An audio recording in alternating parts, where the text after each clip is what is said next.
नमस्कार दोस्तों, नवोदय विद्यालय और केंद्रीय विद्यालय जिसे हम लोग केवीएस के नाम से जानते हैं, इन दोनों विद्यालयों में 14,772 पदों पर ज़बरदस्त भर्ती निकाली गई है। यहाँ पर क्या है ना कि कई प्रकार की अलग अलग पद है, जैसे टीजीटी, पीजीटी, पीआरटी। इसके अलावा नॉन टीचिंग वाला भी पोस्ट है, जैसे उसमें आपको डीएलएड बीएड की कोई आवश्यकता नहीं है। एमटीएस के पोस्ट है, इसके अलावा स्टेनोग्राफर का पद है।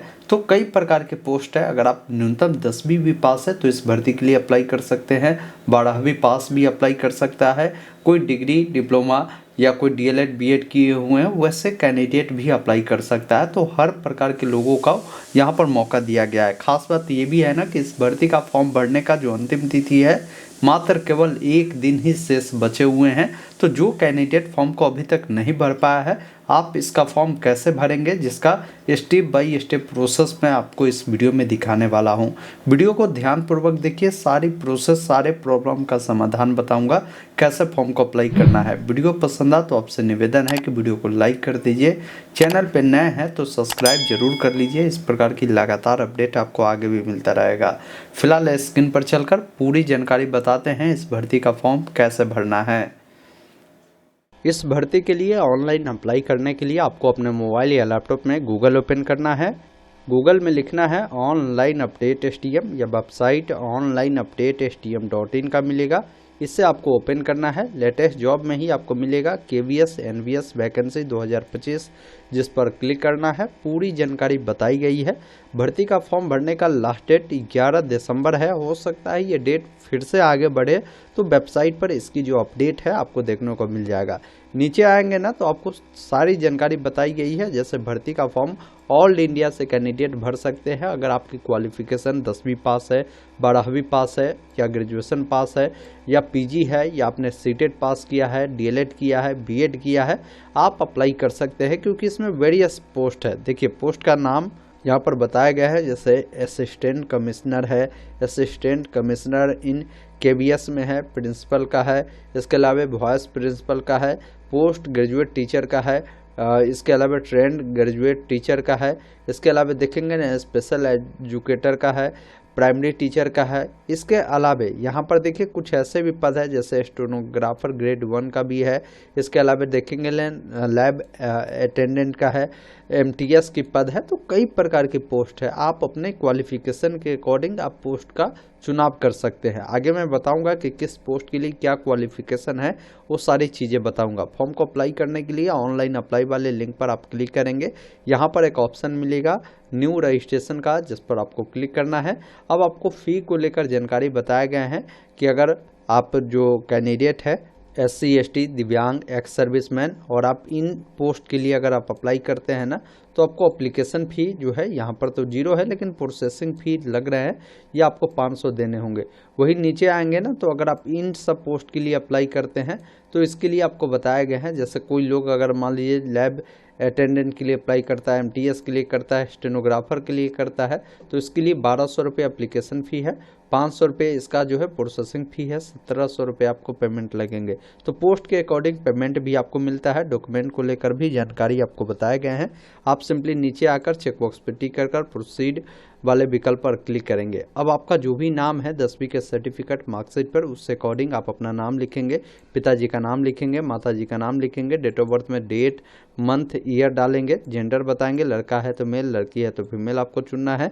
फिर यहाँ पर आईडी टाइप में आप कौन सा डॉक्यूमेंट देना चाहते हैं वो डॉक्यूमेंट चुनेंगे। अगर आधार कार्ड देना चाहते हैं तो any other valid government ID है उसको चुनकर आधार नंबर फिल करेंगे। फिर अपने नाम को कंफर्म करेंगे, पिता का नाम कंफर्म करेंगे, माता का नाम कंफर्म करेंगे, डेट ऑफ बर्थ कंफर्म करेंगे, जेंडर कंफर्म करेंगे। फिर यहाँ पर देखिए प्रेजेंट एड्रेस पूछ रहा है, मतलब अभी आप जहाँ भी रह रहे हैं ना, प्रेजेंट एड्रेस आप यहाँ पर लिखेंगे, जिसमें आप अपने अकॉर्डिंग हाउस नंबर, जो भी फ्लैट नंबर है बताएंगे, सब लोकेलिटी बताएंगे, कंट्री में इंडिया चुनेंगे, स्टेट बताएंगे, डिस्ट्रिक्ट और अपना पिन कोड बताएंगे। फिर यहाँ पर देखिए आपको जो है अपना ईमेल आईडी, मोबाइल नंबर देना है। ये दोनों पर OTP जाएगा, उसको आपको वेरीफाई करना होता है। अगर आपका प्रेजेंट परमानेंट एड्रेस समान है तो इस चेकबॉक्स पे टिक करेंगे। अलग अलग है तो अलग अलग जानकारी को फिल कर यहाँ पर एक पासवर्ड क्रिएट करना होगा, जिसमें ABCD का बड़ा अक्षर, छोटा अक्षर, कोई भी सिंबल, कोई भी अंक उपयोग करेंगे। उसी पासवर्ड को दोबारा डालेंगे, यहाँ से कोई भी एक सिक्योरिटी क्वेश्चन चुनेंगे, उसका आंसर देंगे, कैप्चा कोड को डालकर सबमिट करेंगे। वीडियो में आगे बढ़ने से पहले मैं आप सभी को बताना चाहता हूँ, यदि आप चाहते हैं इस भर्ती में सिलेक्शन पाना तो आपको बेहतरीन तैयारी करना होगा। आपके बेहतरीन तैयारी के लिए एग्जाम कार्ड के द्वारा ज़बरदस्त बुक लाया गया है। ये बुक अदर पब्लिकेशन के बुक के मुकाबले काफ़ी बेहतरीन आपके लिए होने वाला है, क्योंकि इसमें जो भी कंटेंट क्वालिटी आपको दिए गए हैं ना, ये फुली लेटेस्ट कंटेंट क्वालिटी आपको दिए गए हैं। इससे आपको फ़ायदा ये होता है कि इस बुक से अगर आप पढ़कर एग्ज़ाम देने जाते हैं तो आप एग्ज़ाम में अच्छा स्कोर गेन करते हैं।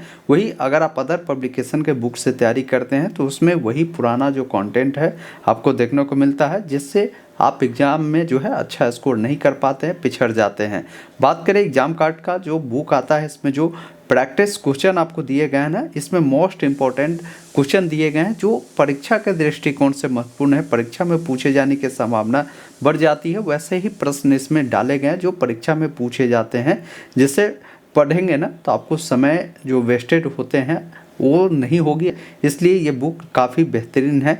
बाकी अदर बुक की बात की जाए तो वहाँ पर आपको लिमिटेड जो है प्रश्न आपको मिलते हैं, रिलेवेंट जो प्रश्न है नहीं वहाँ पर देखने को मिलता है, लेकिन एग्जाम कार्ड में ये सारी चीज़ें जो है आपको देखने को मिलता है। बात करें इसमें जो है PYQ का, तो इसमें जो सेलेक्टेड हाई वैल्यू जो PYQ है एग्जाम कार्ड के बुक में डाले गए हैं, वही अदर बुक के बात की जाए तो वहाँ पर PYQ कम देखने को मिलता है और बहुत सारा PYQ मिसिंग आपको देखने को मिलता है।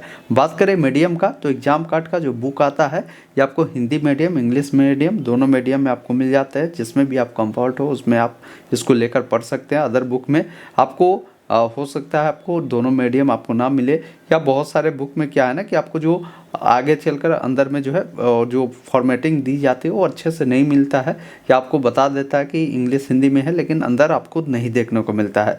बात करें प्राइसिंग का, तो एग्जाम कार्ड का बुक का जो कीमत है बहुत कम है। इसका कीमत मात्र 249 रुपये रखा गया है। इसे लेने के लिए आप एग्जाम कार्ड के वेबसाइट पर जा सकते हैं, मैंने लिंक आपको डिस्क्रिप्शन में दे दिया है, डायरेक्ट वहां से चले जाइएगा। अदर बुक के बात की जाए पब्लिकेशन का तो उसकी कीमत भी 500-600 रुपये होते हैं, ये भी आपको ध्यान रखना है।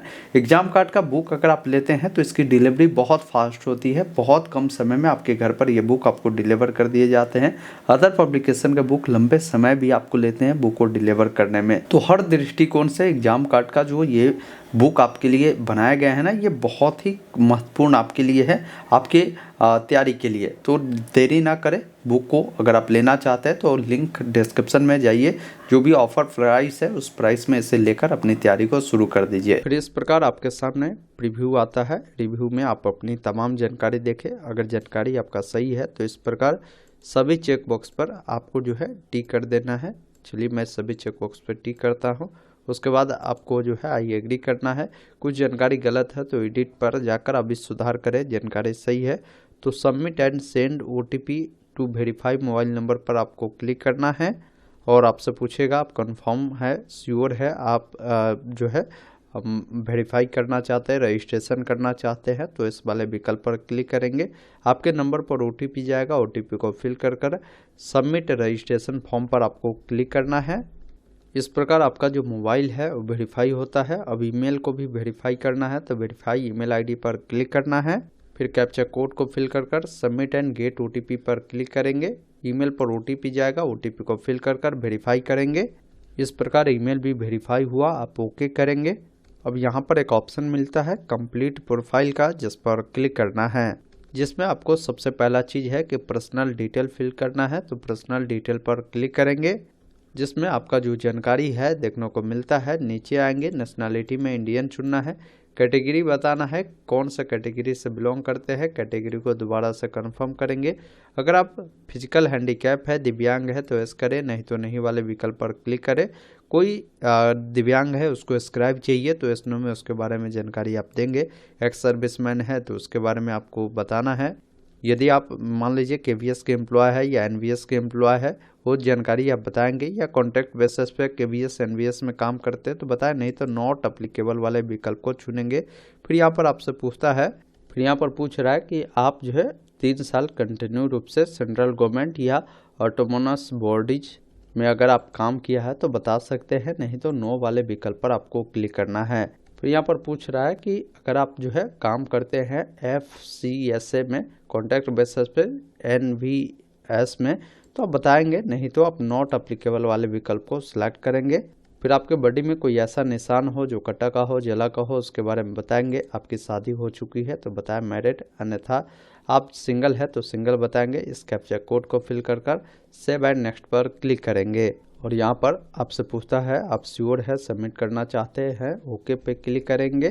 तो इस प्रकार पर्सनल डिटेल कंप्लीट होता है। अब आपको डॉक्यूमेंट अपलोड करना है तो इस पर आप क्लिक करेंगे, जिसमें देखिए जो आपका फ़ोटो है ना वो 10 से लेकर 200 KB के अंदर में होना चाहिए।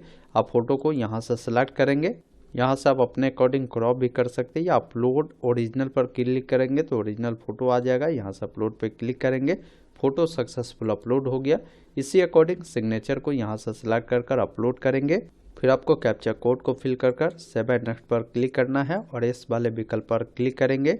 इस प्रकार आपसे पूछेगा कि आप एक बार अपनी तमाम जानकारी को देखें, कहीं भी कुछ गलती है तो एडिट करें।